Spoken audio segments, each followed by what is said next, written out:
यानी कि सबसे बड़ा डिसएडवांटेज ये है कि पब्लिक सेक्टर का हमें मार्क्स नहीं मिलते। अब दूसरा सवाल वो ये है कि आपने यहाँ पे पेड किया या अनपेड किया? इन्होंने प्राइवेट सेक्टर को छोड़ के गवर्नमेंट सेक्टर को ही क्यों चूज किया? अपने सीनियर्स देखिए हैं जिन्होंने FCPS पार्ट 1 भी पास कर लिया, लेकिन उनकी अभी तक इलेक्शन नहीं हो रही, उनके पार्ट 1 एक्सपायर हो जाते हैं। उसमें जाके एक वार्ड में 12-12, 15-15 PGRs होते हैं, 25-25, 30-30 हमारे हाउस फीसेस होते हैं। तो अब देखिए मैं हाउस जब एंड होने वाले, अभी तक मैंने डिसाइड नहीं किया कि मैंने पार्ट 1 किसमें देना है। डॉक्टर मुस्लिम कुरैशी, और थंबनेल और टाइटल आपने देख लिया होगा। और आज जिस टॉपिक पे हमारे डिस्कशन करनी है वो MBBS करने के बाद बहुत लोग परेशान होते हैं कि हमें प्राइवेट सेक्टर में जाना चाहिए हाउस जॉब करने के लिए या गवर्नमेंट सेक्टर में जाना चाहिए। ये आज की जो वीडियो हमारी है वो गवर्नमेंट सेक्टर के ऊपर है। इंशाल्लाह पूरी डिटेल में मैं आपको बताऊंगा कि कौन लोग वहाँ पे जाके हाउस जॉब करें और कौन लोग जाके ना करें। मैं खुद भी ये चीज़ें आपको बता सकता था, लेकिन नहीं, मैंने एक डॉक्टर साहब से पर्सनल टाइम लिया है ताकि मैं आपको ग्राउंड रियलिटीज़ के बारे में बता सकूँ और गवर्नमेंट हॉस्पिटल में जो फैसिलिटीज़ होती हैं, जो पेशेंट फ्लो होता है और जो चीज़ें सीखने को मिलती हैं और जो मिथ हमारे जहन में बनी हुई है कि MBBS करने के बाद जो हाउस ऑफिसर वहाँ पे गवर्नमेंट कॉलेज में जाता है उसको नर्स के तौर पे काम करना पड़ता है। तो आज ये सारी इंशाल्लाह जो मिथ्स हैं वो क्लियर करेंगे और उन डॉक्टर के साथ आज हम डिस्कशन करेंगे जो इस time house job government college में कर रहे हैं, प्राइवेट कॉलेज में पढ़ने के बाद वो गवर्नमेंट कॉलेज में हाउस जॉब कर रहे हैं। जो हमारे गेस्ट हैं उन्होंने अपनी जो डिग्री है वो प्राइवेट यूनिवर्सिटी इस्लामाबाद से की, जो कि शहीद जुल्फ़िकार अली भुट्टो से है। सबसे पहला सवाल मेरा जैन भाई से, डॉक्टर जैन से ये है कि इन्होंने प्राइवेट सेक्टर को छोड़ के गवर्नमेंट सेक्टर को ही क्यों चूज किया? इनके जहन में वो क्या बातें थी जो इन्होंने जहन में रखी और उन बातों को सोचते हुए इन्होंने गवर्नमेंट सेक्टर को ही चूज किया? उसके लिए यह है कि जिस तरह हमने स्टूडेंट लाइफ में सुना था कि गवर्नमेंट जो सेक्टर्स होते हैं, हॉस्पिटल्स होते हैं, वहाँ पे सबसे ज़्यादा इनके पेशेंट का फ्लो होता है। वहाँ पे एक डॉक्टर को सबसे ज़्यादा एक्सपोजर होता है कि पेशेंट के लिए। इसके लिए यानी कि इसीलिए मैंने सबसे यानी कि प्रेफर किया था कि मैंने गवर्नमेंट सेक्टर से ही करनी है और मैंने गवर्नमेंट सेक्टर में ही अप्लाई किया। तो मेरा जो दूसरा सवाल वो ये है कि आपने यहाँ पे पेड किया या अनपेड किया? मैंने यहाँ पे अनपेड हाउस जॉब की है। तो पेड का क्या क्राइटेरिया होता है? पेड का क्राइटेरिया ये होता है कि यहाँ पे जितने भी स्टूडेंट होते हैं गवर्नमेंट सेक्टर्स के, उनकी सीटें अलॉटेड होती हैं, यानी कि टोटल नंबर ऑफ स्टूडेंट पे उनकी पेड हाउस जॉब की सीट्स होती हैं। उसमें ये होता है कि कुछ सीट्स ना वीकेंड रह जाती हैं कि अगर कोई स्टूडेंट जिस तरह डिटेन हो जाते हैं या फेल हो जाते हैं वो भी, या फिर छोड़ के चले जाते हैं, उनके लिए सीटें बच जाती हैं। तो उसके लिए ये होता है कि वो सबसे पहले गवर्नमेंट सेक्टर के स्टूडेंट को प्रेफर करते हैं, दूसरे गवर्नमेंट यानी कि हॉस्पिटल के जो भी स्टूडेंट होते हैं, मेडिकल कॉलेज, उनको प्रेफर करते हैं। उसके बाद अगर सीट्स बढ़ जाए तब जाके वो फिर प्राइवेट वालों के लिए करते हैं। तो ये तो इम्पॉसिबल एक चीज़ होगी, मतलब मेरे ख्याल में तो 2-4 सीटें ही बचती होंगी। तो ये है कि अगर यानी कि अगर आपने प्राइवेट सेक्टर से यानी कि डिग्री ली हुई है, तो अगर आपने गवर्नमेंट सेक्टर में हाउस जॉब करनी है तो आप ये दिमाग से निकाल लेते हैं कि हमने पेड हाउस जॉब करनी है। या तो ये होता है कि आपकी कोई अच्छी सी सिफारिश हो, उसमें हो सकता है कि आपकी पेड हाउस जॉब हो सकती है। तो आपको क्या लगता है सिर्फ आपने पेशेंट फ्लो की वजह से गवर्नमेंट सेक्टर चूज किया? जो आपका वहाँ पे हॉस्पिटल था, क्या वहाँ पे पेशेंट फ्लो नहीं था?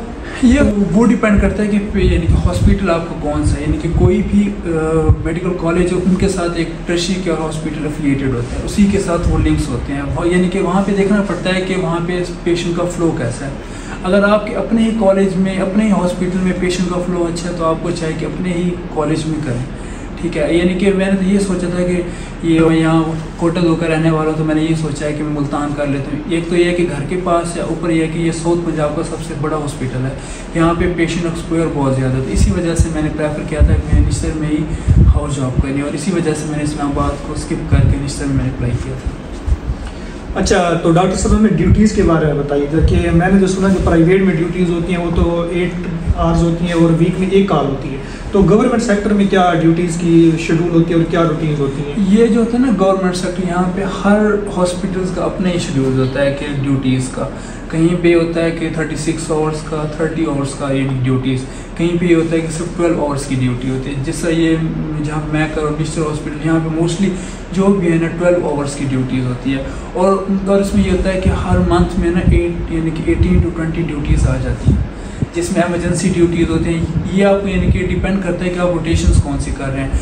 अगर आप मेडिसिन की रोटेशंस कर रहे हैं, सर्जरी की रोटेशंस कर रहे हैं, उसमें आपको OPD भी करनी है, उसमें आपको एमरजेंसी ड्यूटीज़ भी करनी है, उसमें आपको वार्ड ड्यूटीज़ भी करनी है। वो भी इसी तरह बैच डिवाइड कर देते हैं, कुछ बैच एमरजेंसी ड्यूटीज़ करते हैं, कुछ वार्ड ड्यूटीज़ करते हैं। तो ऑलमोस्ट एक मंथ में 20 ड्यूटीज़ तक पहुँच जाती हैं, 18 to 20 ड्यूटी। तो हॉलीडेज का क्या कंसेप्ट होता है? ईद पे या शादी खुशी होगी तो उस तरह फिर कैसे मैनेज करते हैं? यहाँ पे ये होता है कि हर मंथ में एक हाउस ऑफिसर को ना 2 छुट्टियाँ अलाउ होती हैं। वो आपकी मर्ज़ी है कि आप किस यानी कि ईद पे भी ड्यूटीज़, ईद पे एमरजेंसी ड्यूटीज़ करनी पड़ती हैं, ईद पे भी ड्यूटीज़ होती हैं। बाकी ये होता है कि सिर्फ 2 ड्यूटीज़ होती हैं, यानी कि 2 छुट्टियाँ आपको अलाउ हैं, आप कोई भी कर सकते हैं, किसी भी टाइम आप उनसे ले सकते हैं। हर वो सवाल जो कि हर MBBS स्टूडेंट के जहन में होता है कि मैं गवर्नमेंट में हाउस जॉब नहीं करूँगा, क्योंकि वो कहते हैं जब गवर्नमेंट में जब हाउस जॉब करने जाता है इंसान तो वहाँ पे नर्सिंग वाले काम लिए जाते हैं कि पेशेंट की BP चेक करवाए जाते हैं, टेम्परेचर चेक करवाया जाता है, कैथेटर पास करवाया जाता है, मतलब जो नर्सिंग वाले सारे चीज़ें होती हैं वो काम सारे डॉक्टर से करवाए जाते हैं। क्या ये सच है? अब ये है कि वो क्योंकि पेशेंट का फ्लो बहुत ज़्यादा होता है, पेशेंट बहुत ज़्यादा होता है कि स्टाफ कम होता है। स्टाफ की वजह से ये होता है कि हमें यानी कि अगर डॉक्टर्स भी उनके साथ ड्यूटीज़ यानी कि साथ करते हैं, उन्हीं का काम करना पड़ता है क्योंकि पेशेंट इतने आ रहे होते हैं कि वहाँ पे अब देखिए एक वार्ड में मैक्सिमम कितने नर्सेज को वहाँ पे कर सकते हैं, जिसमें 4 से 5 होती हैं। इसी वजह से फिर डॉक्टर्स को भी साथ काम करना पड़ता है उनके बाद। ये नहीं है कि सिर्फ वो काम करते, ये भी एक ज़रूरी है। यानी कि अगर एक स्टाफ से नर्स से IV नहीं हो रही तो वो ये नहीं कि एक्सपेक्ट करेगा कि मुझे डॉक्टर्स करके देगा। तो इसलिए हमें भी ये चीज़ें सीखनी चाहिए कि अगर हमें एज अ हॉस्पिटल में भी काम नहीं करना, यानी कि हमें अगर यानी कि हम ये कहते हैं कि हम हॉस्पिटल में जाके IV क्यों लगाएं। फॉर एग्जांपल हमारे अपने घर में रात को इमरजेंसी पड़ जाए, हमें एटलीस्ट ये चीज़ें आनी चाहिए। और यानी कि हमने भी अपने कंसल्टेंट से पूछा है कि भाई हम क्यों NGs करते रहते हैं, फोलिस करते रहते हैं, हम क्यों सैम्पलिंग करते रहते हैं। वो भी यही कहते हैं कि हम भी ये सब कुछ करके आगे हैं। तो जैन भाई आप ये नहीं लगता कि ये इन चीज़ों को सीखने के लिए 1 महीना ही काफ़ी होता है? हाँ, ये है कि अगर यानी कि आपका अच्छा हॉस्पिटल्स है अपना, यानी कि प्राइवेट सेक्टर का, यानी कि जो आपका लिंक टर्टरशिप किया रहता है, अगर वहाँ पे अच्छा है तो आप वहाँ पे कर लें। और यानी कि अगर ऐसी चीज़ें देखनी है, नंबर ऑफ पेशेंट फ्लो देखना है, तो फिर आप इंटर्नशिप भी कर सकते हैं। मोस्टली ये चीज़ें बंदा 15 to 30 डेज़ में सीख लेता है, सैम्पलिंग सीखनी। और मोस्टली यानी कि ऐसे भी कॉलेज होते हैं जहाँ पे स्टूडेंट लाइफ में ही यानी कि सैम्पलिंग सिखाई जा रही होती है। NG अब देखिए हमने भी इसी तरह पढ़े, यानी कि हमारी जैसे OSPs होती हैं कोई भी 4th या 5th ईयर में, हम उन्हीं यानी कि वहाँ पे देख के आते हैं कि भाई किस तरह NG पास करनी है, किस तरह हमने फोलिस पास करनी है, किस तरह हमने सैम्पलिंग करनी है, क्योंकि वहाँ पे हम डमी पे कर रहे होते हैं। ये है कि अगर बंदे को यहाँ पे 15 to 30 डेज अगर मिल जाए तो बंदा ईजिली सीख सकता है। अच्छा, एक और सवाल जो हर प्राइवेट बच्चे के जहन में होता है कि जब मैं गवर्नमेंट में हाउस जॉब करूंगा तो मेरे पास टाइम नहीं होगा। तो लोग इस तरह प्राइवेट को प्रेफर करते हैं और गवर्नमेंट को नहीं करते कि प्राइवेट में हम हाउस जॉब करेंगे, एक तो पे मिलेगी हमें और दूसरा हमें अच्छा खासा टाइम मिलेगा, तो हम किसी और टेस्ट के लिए, फॉरेन टेस्ट के लिए या विद इन कंट्री जो टेस्ट होते हैं उनके लिए मुझे पढ़ने के लिए अच्छा खासा टाइम मिल जाएगा। तो क्या वाकई ऐसी बात है कि गवर्नमेंट सेक्टर में काम ज़्यादा होता है और पढ़ने का टाइम भी मिलता? हाँ, ये बात ठीक है वहाँ पे, क्योंकि यानी कि बहुत ज़्यादा ड्यूटीज़ होती हैं। और ये होता है कि आपके ऊपर डिपेंड करता है कि आप कौन सी रोटेशंस कर रहे हैं। कुछ रोटेशंस होती हैं अलाइड की जिसमें लाइट ड्यूटीज़ होती हैं, कुछ होती हैं जिसमें एक्टिव ड्यूटीज़ होती हैं। बाकी आपने जनरल मेडिसिन, जनरल सर्जरी तो ज़रूरी करनी है, उसमें ड्यूटीज़ बहुत ज़्यादा होती हैं। बाकी यानी कि डिपेंड करता है आप अलाइड में कौन सी ले रहे हैं। कुछ अलाइड्स ऐसी हैं जिसमें ड्यूटीज़ बहुत कम होती है, कुछ ऐसी हैं जिसमें ड्यूटीज़ बहुत ज़्यादा होती है। इसलिए अगर एक डॉक्टर गवर्नमेंट वहाँ पे हाउस जॉब करे तो ये सोच यानी कि ये बात दिमाग से निकाल दे कि मैं पढ़ाई करूँगा। उसके पूरा साल वो पढ़ नहीं सकता। पूरा साल ये है कि वो यानी कि जैसा मैंने आपको बताया ना कि वो यानी कि डिपेंड करते हैं रोटेशंस के ऊपर। अब यानी कि देखा जाए तो जनरल मेडिसिन 3 मंथ की करनी है, जनरल सर्जरी हमने भी 3 मंथ की करनी है, उसके बाद हमारे पास 6 मंथ बचते हैं। उसमें हमारे ऊपर डिपेंड है हम कौन सी रोटेशन ले रहे हैं। अगर लाइट से लाइट भी रोटेशन है तो उसमें 1 मंथ में 7 to 8 ड्यूटीज़ तो आ ही जाती हैं। और उसके अलावा जो भी अलाइड्स वाले हैं उसमें आपने सुबह 8 से 2 बजे तक वहाँ पे रहना है। तो 8 आवर्स की ड्यूटीज़ तो रोज़ ही करनी है। बाकी होती है कि आपकी कॉल है, उसमें आप यानी कि 30 आवर्स की भी होती है, 36 की भी होती है, कभी कभी ऐसा होता है कि 12 आवर्स की भी। वो डिपेंड करता है कि रोटेशन कौन सी कर रहे हैं। तो एक और सवाल है या मिथ है, अब इस बात को तो डॉक्टर ज़ैनी बताएंगे कि सुना है कि जो PGR होते हैं वहाँ पे गवर्नमेंट कॉलेज के, तो वो जो HO होते हैं उनको पर्सनल काम के लिए भेज देते हैं कि जाओ चाय ले आओ, जाओ मेरे कपड़े इस्त्री करवाओ, या ये मतलब इस तरह की चीज़ें होती हैं? इसका कुछ भी नहीं होता वहाँ पे। कोई भी PGR आपको ये नहीं कहेगा कि मेरा फलां काम करके दे, इसका कुछ भी नहीं होगा। ये होता है कि यानी कि हम जो एक गवर्नमेंट सेक्टर में अगर एक डॉक्टर जो सीख रहा होता है वो अपने PGR से सीख रहा होता है, PGR ने उसे सिखाना होता है। बाकी ऐसा सच वो अपने घर के कोई काम नहीं बताते कि मेरा पर्सनल काम ये करके हैं। वो ये है कि अगर उनके साथ आपकी अच्छी मैंने बना के रखेंगे, ठीक है, वहाँ पे डांट सुननी पड़ती है। जिस तरह हमें कहते हैं ना कि भाई एक हॉस्पिटल में हाउस ऑफिसर एक ही है, तो उसकी जितनी भी हो वो बस बर्दाश्त ही करे। तो पीजीआर वहाँ पे सिखाते हैं, मतलब अगर वो ये है कि कोई यानी कि मोस्टली अच्छे पीजीआर होते हैं वो सिखाने की कोशिश करता है, लेकिन ये है कि अगर आप वहाँ पे करें ना पब्लिक सेक्टर में, वहाँ पे इतना पेशेंट का फ्लो होता है कि हमें खुद यानी कि ऐसा पीजीआर नहीं सिखा सकते फलां यानी कि आप इसका ये डिफरेंशियल डायग्नोसिस है, इसका ये, क्योंकि वहाँ पे टाइम नहीं मिलता। हम वहाँ पे जो भी चीज़ सीख रहे होते हैं पैसिव लर्निंग कर रहे होते हैं, हम देख देख के चीज़ सीख रहे होते हैं कि फ़लाँ ट्रीटमेंट के लिए क्या हम उसने दिया है, क्या दिया है, और उसके अलावा कि यानी किस तरह फॉलो करें लैब्स को, किस तरह देख रहे हैं। बाकी ऐसा ये टाइम नहीं होता कि वो आपको बिठा के जिस तरह एक प्राइवेट सेक्टर में, अब देखिए अगर हमने हाउस आप करें प्राइवेट सेक्टर में, वहाँ पे मोस्टली प्राइवेट्स जो टर्शियरी केयर है वहाँ पे पीजीआर नहीं है। कुछ यानी कि बहुत कम हॉस्पिटल है जहाँ पे इंडक्शंस होती है, या फिर मोस्टली ये होता है कि एमसीपीएस की हो रही होती है, एफसीपीएस या उसके एमएस के लिए ऐसा कुछ भी नहीं होता। तो वहाँ पे जो एक हाउस ऑफिसर का इंटरेक्शन होता है वो होता है हमारे कंसल्टेंट के साथ या फिर एचओडी के साथ। यहाँ पे ऐसा कंसल्टेंट या एचओडी के साथ बहुत कम होता है। ये हो कि अगर वो राउंड करने के लिए आएगा तो उनके साथ होगा, बाकी हमने ज़्यादा टाइम किसके साथ स्पेंड करना है, वो हमारे पीजीआर के साथ हमें स्पेंड करना है। तो वो उनसे भी, क्योंकि वो खुद इतने बिजी होते हैं, इतने पेशेंट आ रहे होते हैं, बस हम खुद पैसिव लर्निंग उनसे कर रहे होते हैं कि भाई वो किस तरह फॉलो कर रहा है, क्या कर रहा है, क्या नहीं कर रहा है। तो मतलब डिफरेंशियल डायग्नोसिस मतलब वहाँ पे बंदा सीखता है, वहाँ पे खुद बहुत सीख जाता है वहाँ पे, क्योंकि इतने, अब देखिए ना, मैंने यानी कि प्राइवेट सेक्टर से एमबीबीएस किया है, तो मैं 4th या 3rd या 4th ईयर फाइनल ईयर में हॉस्पिटल जाता हूँ। ऐसे मैंने केस नहीं देखे थे जो मैंने आके पहले वीक में पब्लिक सेक्टर में मैंने केस देखे हैं। ये एक जर्नल है कि अगर कोई भी इंसान को एमरजेंसी पड़ती है वो कभी भी प्रेफर नहीं करेगा कि मैं प्राइवेट सेक्टर में जाऊँ। अगर जाते हैं प्राइवेट सेक्टर में वो बहुत बड़े क्लिनिक अच्छे टर्शियरी केयर में जाते हैं, तो मोस्टली वो क्या करते हैं कि हम भाई पब्लिक सेक्टर में जाना है। हमारे पास भी आ रहे होते हैं कि भाई फ़लाँ इतना बड़ा पब्लिक यानी कि प्राइवेट सेक्टर, उसने कहा है कि भाई इसे पब्लिक सेक्टर में ले गए हैं, क्योंकि पब्लिक सेक्टर में हर वक्त 24 आवर एमरजेंसी होती है। वहाँ पे हर जिस तरह होता है हमारे पास स्टाफ अवेलेबल होता है, हमारे पास इन्वेस्टिगेशन के लिए लैब्स, कोई भी प्रोसीजर करना है उसके लिए हमें हर चीज़ अवेलेबल होती है। एक और जहन भी होता है जब बंदा सोच रहा होता है कि मैं गवर्नमेंट सेक्टर में जाके हाउस जॉब करूं, उसके जहन में ये भी होता है कि अगर मैं प्राइवेट अपने ही कॉलेज में करूंगा तो मुझे 5 मार्क्स मिलेंगे इंडक्शन के, जब भी वो इंडक्शन लेना चाहेगा। तो जहन भाई आप इसके बारे में क्या कहना चाहेंगे कि वो 5 नंबर कितनी अहमियत रखते हैं अगर वो इंडक्शन करें? आप देखें ना, जिस तरह आजकल हमारे मुल्क के हालात हैं कि इतनी सैचुरेशन हो गई है कि हमारे पास कि हमें इंडक्शंस भी नहीं मिल रही। मैंने ऐसे कई यानी कि ऐसे हम अपने सीनियर्स देखे हैं जिनने FCPS पार्ट 1 भी पास कर लिया, लेकिन उनकी अभी तक इंडक्शन नहीं हो रही, उनके पार्ट 1 एक्सपायर हो जाते हैं। उसकी सबसे बड़ी रीज़न है कि सैचुरेशंस की। अब देखा जाए कि जो यानी कि आज से 10 से 15 साल पहले यानी कि आप पीछे जाएँ, हम देखें कि भाई वहाँ पे हम सबसे ज़्यादा जो स्टूडेंट थे वो प्रेफर करते थे कि हमने गवर्नमेंट सेक्टर से हाउस जॉब करनी, क्योंकि इतनी सैचुरेशन नहीं थी कि उनको पेरीफ्री इजीली मिल जाती है, वो जाके पेरीफ्री भी स्कूल से BHU RSC में करके, क्योंकि वो उनके ये था कि बेसिक में ये था कि भाई हमने अपनी ही मर्ज़ी की स्पेशलाइजेशन करनी है। उसके लिए होता है कि वो पेरीफ्री करते हैं। हाँ, यानी कि कोई भी पेरीफ्री में जाके 10 मार्क्स यानी कि एनुअली होता है कि यानी कि आपके पास 2.5 मार्क्स होते हैं फॉर 3 मंथ के लिए। तो वहाँ पे अपना एक्सपीरियंस वो काउंट करवा के उनके अपनी ही मर्ज़ी से आराम से उनकी इंडक्शन हो जाती है। अब यह है कि सैचुरेशन इतनी ज़्यादा हो गया कि हमें पेरीफ्री में कोई भी हमें नहीं मिल रही। तो इसके लिए यानी कि अब ये हमें देखना पड़ेगा कि हमने क्या करना है। इसके लिए यह है कि हमें इसी वजह से यानी कि सबसे बड़ा डिसएडवांटेज ये है कि पब्लिक सेक्टर का है कि हमें मार्क्स नहीं मिलते। अपने ही कॉलेज में, अपने ही पेरेंट इंस्टीट्यूट में अगर हम हाउस जॉब करेंगे तो हमें 5 मार्क्स मिलेंगे। अगर पब्लिक सेक्टर का जो ग्रेजुएट होता है वो वहाँ पे अपनी हाउस जॉब करता है अपने पेरेंट इंस्टीट्यूट में, उसे 5 मार्क्स मिलते हैं। और अगर उसने दोबारा इंडक्शंस करनी है अपने ही इंस्टीट्यूट में 5 मार्क्स और मिलते हैं। ये 5 मार्क्स हैं, ये 5% हैं।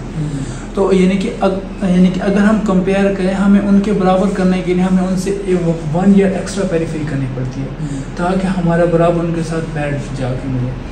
तो इसी वजह से सबसे बड़ा डिसएडवांटेज ये है कि मार्क्स का FCPS के लिए। तो क्या आपको ये नहीं लगता कि जो बच्चा गवर्नमेंट सेक्टर में हाउस जॉब कर रहा है प्राइवेट से पढ़ा हुआ, तो उसकी इंडक्शन में उसको बहुत ज़्यादा मसला होगा?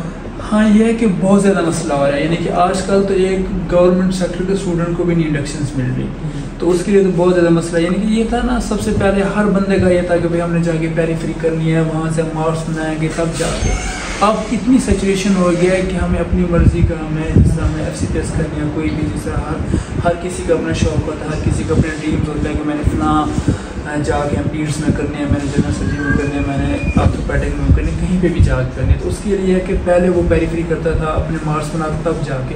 आजकल इतनी सिचुएशन हो रही है कि बंदा खुद कहता है भाई कहीं पे मिल जाए एकदम से हम जल्दी जल्दी इंडक्शंस करवाएं, क्योंकि अगर एक दफ़ा इंडक्शंस हो जाए उसके बाद हमने FCPS की ट्रेनिंग करनी है, उसमें कुछ एग्जाम होते हैं, वो पास करने के बाद आगे जो FCPS पार्ट 2 होता है ना, उसके लिए मज़ीद हमें स्ट्रगल करनी पड़ती है, क्योंकि हमारे जो कंसल्टेंट हमारे बैठे हैं वो ये नहीं चाहते कि कल का स्टूडेंट एक जंग हमारे बराबर आके बैठ जाए। उसके लिए फॉर 2 to 3 years और हमें यानी कि वहाँ पे हमें वेट करना पड़ता है ताकि हमारा पार्ट 2 पास हो।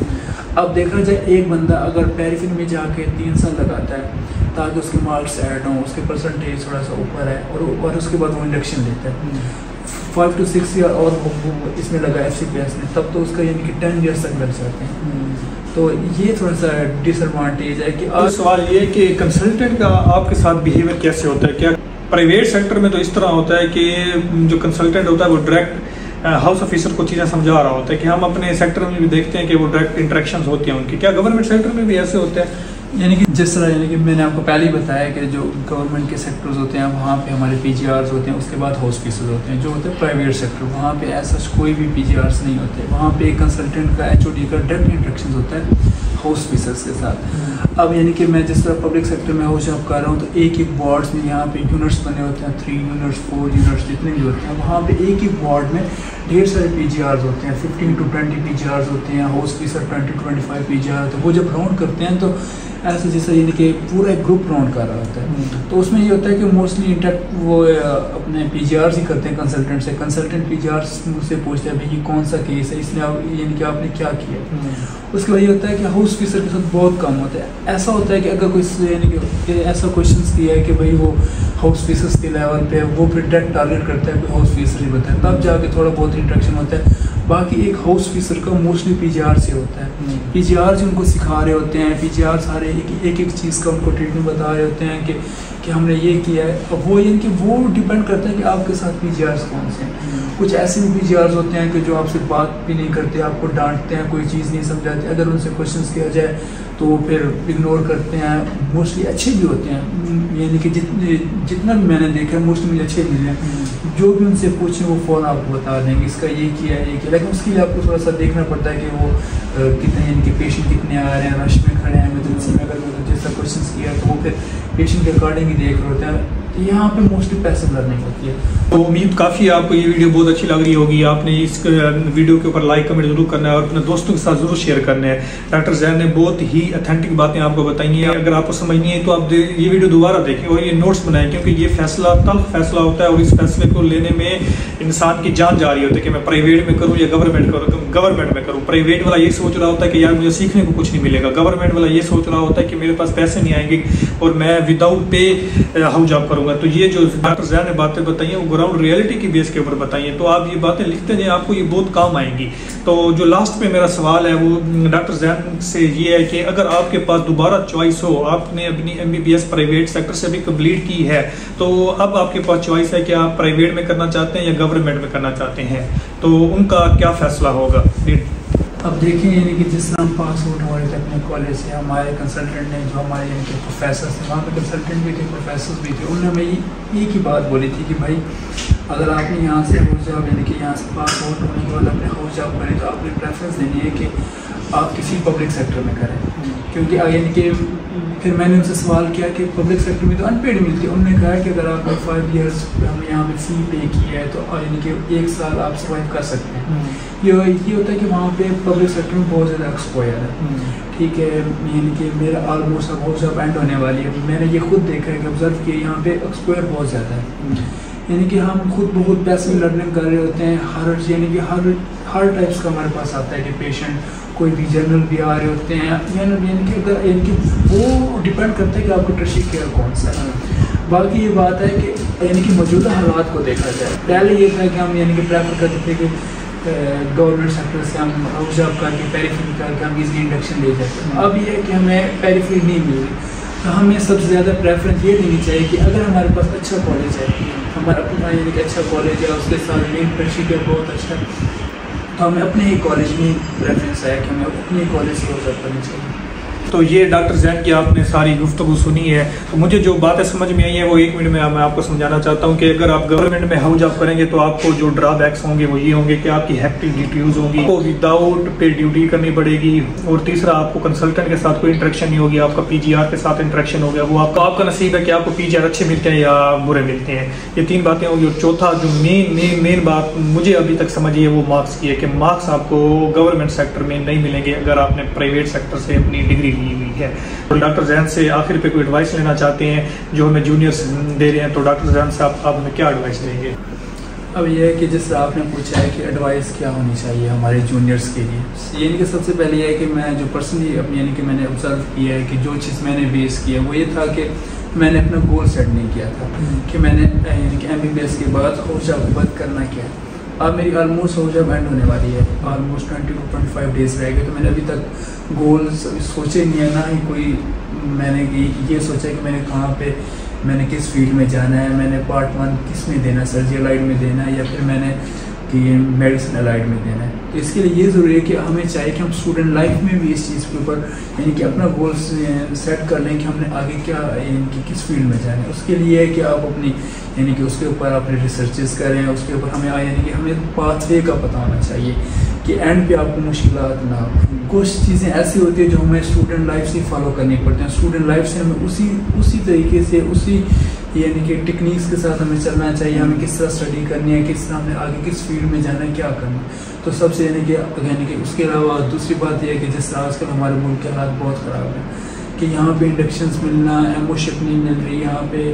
एक अब देखें एक पब्लिक सेक्टर का ग्रेजुएट है उसे जॉब नहीं मिल रही, तो हम यानी कि जिन्होंने प्राइवेट किया है कितने लाखों रुपए हमने पे किए हैं, तो हमारे ऊपर सबसे ज़्यादा प्रेशर है कि हमने आगे क्या करना है फैमिली के लिए।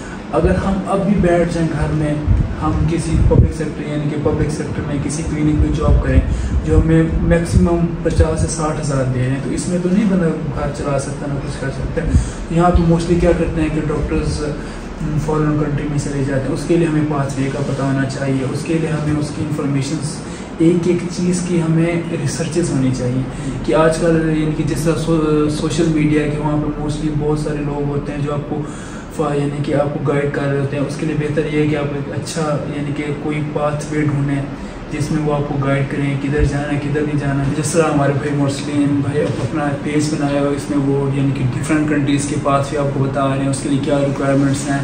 उसके लिए यानी कि कुछ कंट्रीज़ ऐसी हैं जिसमें सिर्फ लैंग्वेज की ज़रूरत है, उनके कुछ लैंग्वेज के टेस्ट हैं, ईच एंड एवरीथिंग वो बता रहे हैं। तो आप इनको फॉलो करें, आप इनकी वीडियोस में हर कंट्रीज़ का अलग अलग पाथवे हमने बता दें डिटेल के साथ। मैं खुद स्टूडेंट लाइफ में ये सब के लिए बेनिफिट है कि वो यानी कि हम सबको गाइड कर रहे हैं। अब ये एक स्टूडेंट है, एक स्टूडेंट यानी कि अच्छा गाइड करें। मैं खुद हाउस जॉब कर चुका हूँ ऑलमोस्ट, जैसे मैंने आपको बताया कि 10 to 25 डेज रहेंगे, तो मैं खुद इनसे पूछने के लिए आया हूँ कि भाई कौन से कंट्रीज़ में जाना है, क्या उसके पास पाथवे हैं। अब देखें मैंने हाउस जॉब एंड कर लिया, मुझे अभी तक पता नहीं है। और यानी कि आपको चाहिए कि आप स्टूडेंट लाइफ से इस चीज़ के बारे में आप रिसर्चेस रखें, अच्छे से पेज फॉलो करें, उनसे पूछें। अगर ये आखिरी पार्ट है वीडियो का, और ये वीडियो उन लोगों के लिए ये पैगाम है जो लोग कहते हैं कि अभी हम सिर्फ स्टडीज करेंगे, उसके बाद हाउस जॉब के बाद ही कुछ डिसीजन लेंगे। तो आखिर पे बंदा फिर ऐसे पछता रहा होता है कि यार मुझे पहले ही अपना कोई पाथवे क्लियर कर लेना चाहिए था, मैं उस पर मेहनत करता।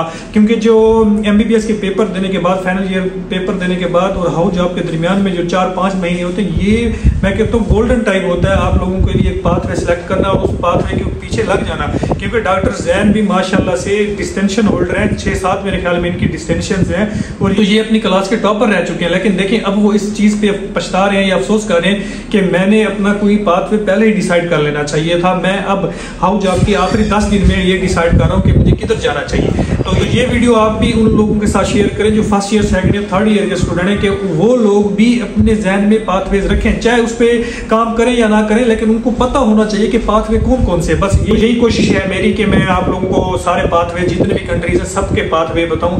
अगर आप लोगों को इस वीडियो में कुछ सीखने को मिला, आप लोग जरूर अप्रिशिएट कीजिएगा। अगर आप लोगों का कोई सवाल है डॉक्टर जैन से, मुझसे आप लोगों को जरूर कमेंट कीजिएगा। मैं डॉक्टर जैन से रिक्वेस्ट करूंगा वो आपके सवालों के जवाब भी इंशाल्लाह जरूर देंगे। तो डॉक्टर मुस्लिम कुरैशी, अल्लाह हाफिज़।